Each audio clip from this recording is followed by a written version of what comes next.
I'm a middle-aged guy and consider myself a seasoned monger with an extensive body of work that spans multiple countries and almost 2 decades. Needless to say, the scene wasn't new to me. While we think all bar girls are the same, the Thai bar girl is truly a different creature. My story begins in the height of the pandemic, September 21. As an American citizen, our travel options were limited to Mexico or Thailand. I have visited Bangkok a few times before and it seemed like a much better option. I opted for the Sandbox scheme that let you roam freely on the island of Phuket for 2 weeks versus 2 weeks quarantine in a Bangkok hotel. I had been to Phuket one other time, but all my memories were a single beer blur. Everything was new to me. It was a fun time as there were a handful of bars open on the Bangla Road strip and you would bump into the same faces you saw on the aircraft. It felt like summer camp as a kid, and by the end of the Sandbox you had made a lot of new friends. I was just happy to finally be able to travel. I frequented one of the few bars that were open and drank with the same girl for several nights. One night she was with another customer, so I approached another girl. Her name was Tick. And from first glances she was definitely a professional, but for a transactional experience she would be perfect. She was clearly not an innocent farm girl that just arrived from Isan to support her family. We began to talk and I was surprised with her honest answers. She told me she's worked at bars since she was 18 years old and she was 29 years old right now.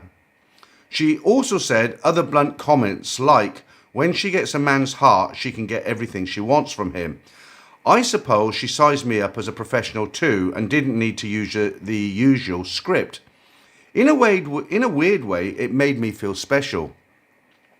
I paid the bar fine and off we went. The following day, she went back to her apartment to change and agreed to meet me for a late lunch at the hotel. To my surprise, she showed up in her car. I just assumed that someone must be sponsoring her, or maybe her career had been that lucrative. The remainder of the 2 weeks we spent every night together. No money was exchanged after the first night. I did go to her bar every night and buy her drinks. Also, if we went for food, I'd pay, but that's something you would do on a regular day anyway. After her work, we'd go to these after-hours parties held in Condo units up in the hills of Patong. At that time, there was a strict alcohol curfew in Thailand, so this venue was popular. I learned a lot about the bar girl world as all her co-workers would show up at these condo parties. I saw all the hustles and scams in plain view because now, through Tick, I was like one of the friends. One time I took a photo of the place and in the background was her roommate, in brackets, former bar girl, and her Thai boyfriend. When I showed Tick the photo, she snapped at me like I did something awful, like kicking a puppy. She told me to delete it immediately, and of course I did what any normal person would do. I kept it until I figured out the reason for her reaction. The next day, we met her roommate and their friend from China for drinks. It turns out the friend from China was her roommate's sponsor. He seemed like a really nice kid, maybe late 20s, and was clearly getting scammed. I felt a lot of guilt as really I should have disclosed the truth to him. As expected, Tick's roommate kept very close to us during our conversations. I wanted to pull out that photo but didn't want to ruin my remaining nights with Tick. Fast forward about 10 months and 3 additional trips, I was hooked. And then those crazy words came out, the kind of words that would surely guarantee a good beating from any of your viewers. I found myself in love with Tick. At home between trips to Patong, we would spend hours video chatting and sometimes just keep the camera on while we slept. I really couldn't imagine a life that didn't include her. The reality of the situation did lead to disagreements, especially her profession. I didn't provide her monthly support and she continued working. She first said she will work for drinks only, and then it became as long as she only loved me, going out with customers was okay. A mind clouded by love has a way of making everything normal. There were many guys and some repeat customers that would show up periodically. To keep track of them, we would give them nicknames like Safari Man. He stayed at the Safari Hotel in Patong. Or my favourite, Early Bird, because he always took her out early and finished with her early in the evening. Like the plot in most of your train wreck stories, the calls became less frequent and she disappeared often. Broken phone, or she would simply say she was busy with customers. In the end, during a visit, she confessed that she will be marrying an American guy and this would be the last trip we would see each other. I was shocked, devastated, and when I look back, there were many signs I chose to ignore. I figured the only thing I could do was make lemonade out of lemons, so I sprinkled in additional seasons for good measure.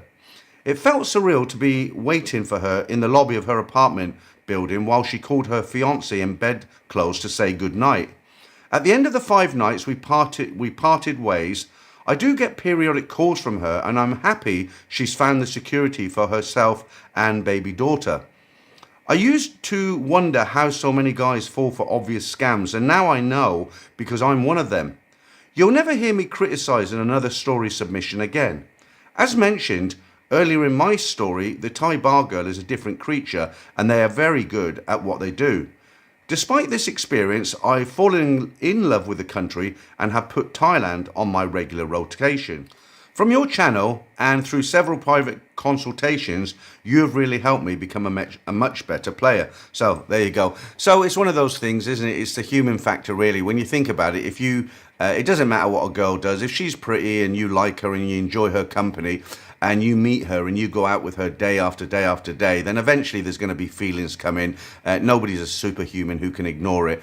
And it is very hurtful if you think about, I've had friends in this position, you know, if you think about a girl who, what she does for a living, you've got to really think about when she's working, what she's actually doing, how intimate is that with another person. You know, you love this girl and you want to be with her, but you can't get her away from her job for whatever reason. I don't think I could handle it myself, knowing that intimate part. It's a very difficult one, but a lot of guys do fall in love with these kind of girls, and you know, they just have to try and work it out for themselves. So, okay, let's jump into story number 2. I'll send you 2 separate stories, as I've just spent the last 9 days in Patong on holidays as a man in his late 50s. The first was an observation. Sitting down at the beach in Patong for a few hours, I watched a procession of people getting jet ski scammed. The routine is always the same, whereby the Thai guy claims the jet ski riders damage them by hitting other jet skis or objects in the water. They then show the signed paperwork. A heated debate erupts and then money is handed over before the police are called. It's anywhere from 2,000 baht up to 20,000 baht, depending upon how big and intimidating the tourists are and how many friends they have. I saw the same routine play out at least 10 times with the exact same outcome. Anyway, on to my story. As this was my first trip to Thailand and Patong, I was firstly curious and secondly anxious in experience the bar girls or freelancer ladies to really make my trip and holiday memorable. After receiving advice from a good friend, I set up a Thai friendly account and started swiping about 4 weeks out from my trip. To my surprise, I matched with lots of women and was communicating almost daily with between 6 and 10 women before my trip. After the first few days of settling in at the resort I was staying at, I reached out to one lady that I set my sights on. She was a freelancer and her fee was 4,000 baht for the whole night. Hoping to have her come to my resort, which was on the northern end of Patong Beach, which was amazing with a room and balcony overlooking the ocean, I was informed when I asked at reception that outside guests at the hotel and in your room are not allowed, even though I specifically booked for 2 persons. Nevertheless, my only option was a cheap guest-friendly hotel near Bangla Road. On the day of the adventure, a number of messages were exchanged and a time was set up to meet up. I waited for her in the lobby and waited and continued to wait.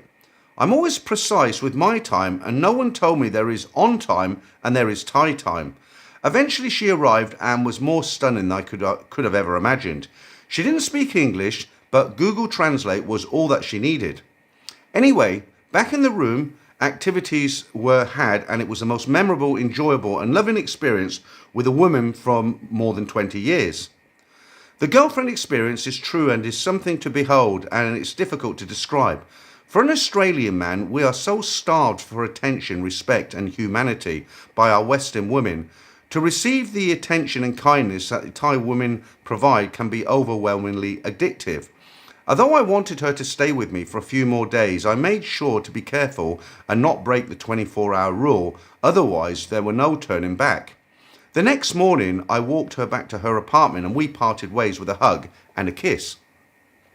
I thought that would be the end of the experience, but on subsequent days I received unprompted messages from her to see how I was, and today, as I'm leaving, she sent me a lovely message to wish me all the best and thank me for the lovely memories I gave her as well. And that's it, very short stories. Okay, a couple of things on these. On the jet ski scam, it's true, not all of them, but some of these jet ski operators do scam foreigners. It's easy money, it's big money, isn't it? Sometimes 20,000 baht when you think they're renting them out for half an hour for, I don't know what it is now, 700-800 baht.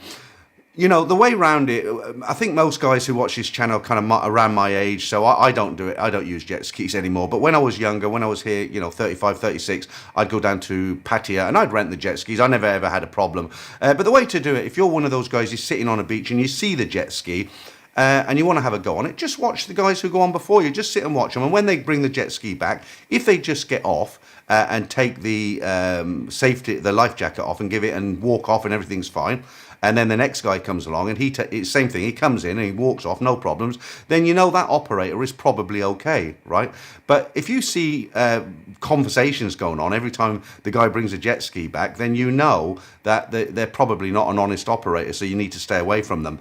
The other thing I wanted to mention on this story was, I've read about a movement, it's encouraging guys to go to Asia to look for wives or long-term partners, because a lot of guys are just fed up with Western women, the way they get treated.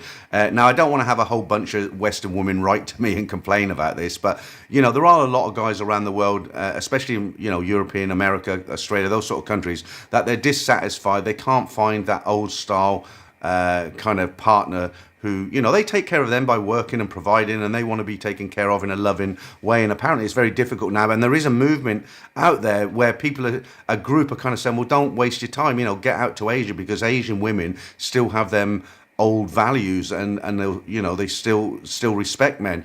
As I say, I don't want to have a whole bunch of Western women sending complaints.